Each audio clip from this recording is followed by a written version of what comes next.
Para una persona no europea que venga al continente o que mire desde lejos el continente, Europa quizá siga siendo un conjunto de naciones mayoritariamente cristianas, católicas, protestantes u ortodoxas. Y si se viene aquí y se deja uno deslumbrar por la belleza de las grandes catedrales o por las manifestaciones de piedad popular que todavía siguen existiendo en algunos sitios, puede pensar eso. Este sigue siendo un continente mayoritariamente cristiano. Esto, por desgracia, no es así, sobre todo en amplias regiones del continente, muy particular en la zona noroccidental del mismo. El secularismo es feroz allí.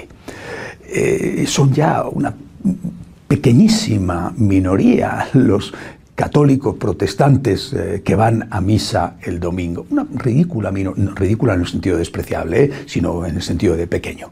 Una pequeña minoría. Estos cristianos forman una especie de bolsas de resistencia contra ese secularismo que es muy agobiante. Europa se ha convertido en un país, en un continente, en un conjunto de países, sobre todo Europa, repito, noroccidental, desequilibrado en el sentido de que se habla continuamente de derechos, no se habla nunca de obligaciones.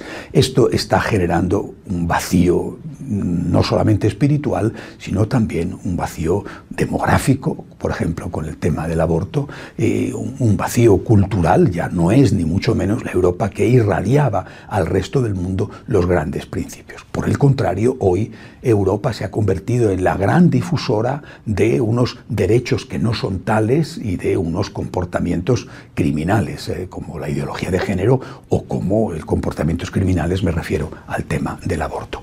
Es decir, Europa ya no es lo que fue.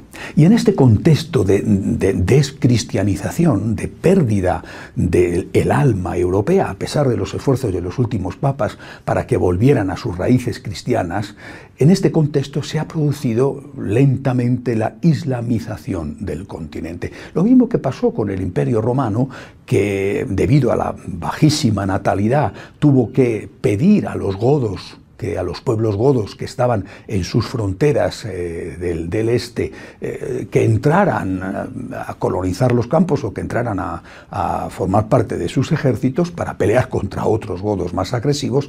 Del mismo modo pasó en Europa. La caída de la natalidad hizo una especie de efecto reclamo y llegaron muchísimos procedentes de países del norte de África o procedentes, por ejemplo, de Turquía. España fue afortunada en este tema porque la mayoría de los que llegaron eran latinos que comparten con nosotros no solamente el idioma, sino también la religión, pero el noroccidente de Europa se vio invadido por musulmanes, una invasión pacífica, pero una invasión que después fue aumentando, y fue aumentando debido a que los musulmanes sí que tienen hijos, tienen muchísimos hijos, es decir, la natalidad en el mundo islámico también cuando llegan a Europa es muy grande, mientras que los occidentales europeos cada vez tenían menos hijos. Así, sus líderes planearon un objetivo de conquista a largo plazo, y sería la conquista a través del vientre, que llaman ellos, es decir, a través de la natalidad. En este contexto de conquista pacífica,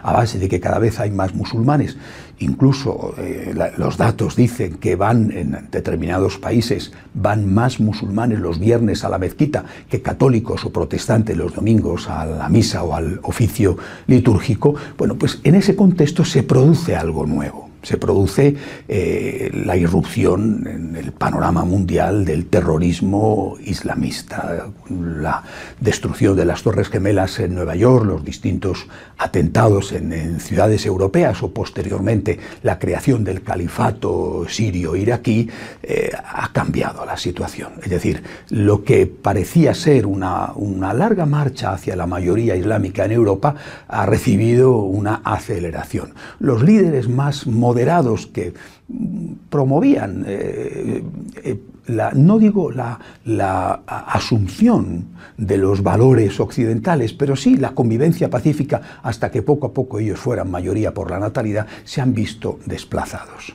Se han visto desplazados por líderes muchísimo más radicales. Yo creo que un ejemplo claro es Turquía.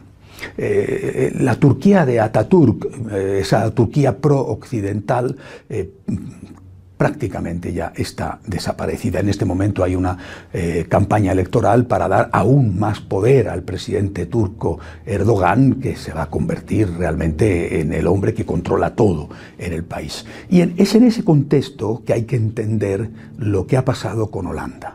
Es decir, cuando el régimen holandés no es un régimen populista, perdón, el gobierno holandés, que no es un gobierno populista, acaba de ser derrotado en las urnas el populismo en Holanda, cuando el gobierno holandés, que es un gobierno moderado, conservador, en alianza con los socialistas, bueno, cuando ese gobierno prohíbe a 2 ministros turcos hacer campaña electoral, dar mítines en Holanda a favor de Erdogan, porque dice aquí no puede venir ningún extranjero a hacer mítines para los turcos que viven aquí. Si son turcos y viven aquí es porque están insertos en nuestro país y por lo tanto tienen que buscar otra forma de acceder a sus mensajes políticos, pero no vamos a consentir que vengan políticos de fuera a hacer mítines aquí. Se produce un gran conflicto diplomático. En este momento las relaciones están congeladas, por lo menos al alto nivel. Todavía los ciudadanos de un u otro país pueden moverse, pero no al nivel de diplomáticos.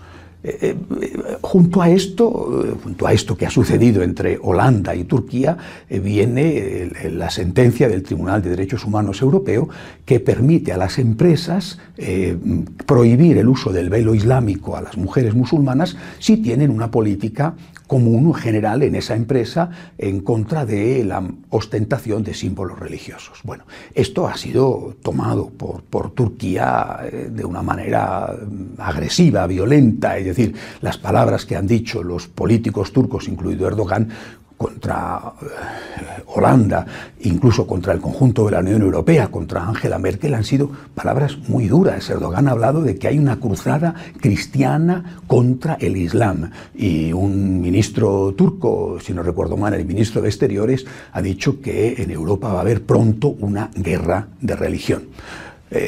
Así es como están las cosas. Es decir, lo que era el plan de conquista europea por los vientres, por la natalidad, se está acelerando y los líderes radicales, Turquía está pugnando por la primacía dentro del mundo musulmán, los líderes radicales que están ocupando el primer lugar. Pero yo creo que se equivocan en una cosa esencialmente, aunque lo digan quizá para hacer publicidad. Se equivocan al hablar de guerra de religión. Para que hubiera guerra de religión tendrían que estar enfrentadas 2 religiones, el Islam y el cristianismo.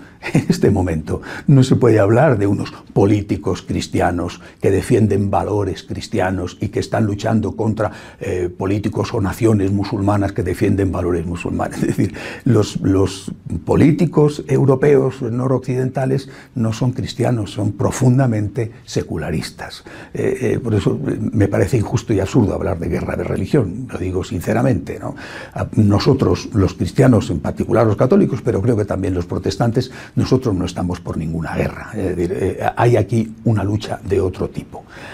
Ahora bien, esa lucha no sé cuándo, pero probablemente se va a producir, porque el vacío moral, el vacío espiritual que existe en Europa, ese vacío, si no hemos sido capaces de llenarlo nosotros, que lo llenamos en su momento, lo van a llenar otros. Un ejemplo me parece muy significativo de lo que puede ocurrir es aquel pensador francés Roger Garaudy, católico practicante, se ve después fascinado por el marxismo y termina por hacerse musulmán.